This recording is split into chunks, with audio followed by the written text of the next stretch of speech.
কাসেম সিদ্দিকী এই ব্যক্তি তৃণমূলে যোগদান নিয়ে বেসুরো শওকত মোল্লা। দলের সিদ্ধান্ত মেনে নিলেও কাসেমকে পচা আলু বলেই কটাক্ষ ক্যানিং পূর্বের তৃণমূল বিধায়কের। 26 নির্বাচনে ভাঙড় হাতছাড়া হওয়ার আশঙ্কায় কি অভিমানী শওকত মোল্লা? তার তৃণমূলের কাছাকাছি আসার জল্পনা চলছিল কয়েক মাস ধরেই। সেই জল্পনাকে শিলমোহর দিয়ে কিছুদিন আগেই তৃণমূলে যোগ দিয়েছেন ফুরফুরা শরীফের পীরজাদা কাসেম সিদ্দিকী।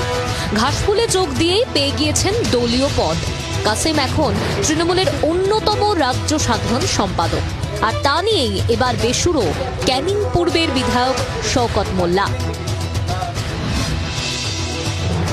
দল যখন সিদ্ধান্ত নিয়েছে, সে তাজা আলু হোক আর পচা আলু হোক, এখন সেগুলোই আমাদেরকে নিয়ে চলতে হবে। এটাই প্রথম নয়। কাসেমকে যেদিন দলীয় পদ দেওয়া হয় সেদিনও তাকে আক্রমণ করেছিলেন শওকত। বলেছিলেন, এদের মনে হয় রুজি রোজগার হচ্ছে না। কেন কাসেমে এত গোসা ক্যানিং পূর্বের তৃণমূল বিধায়কের?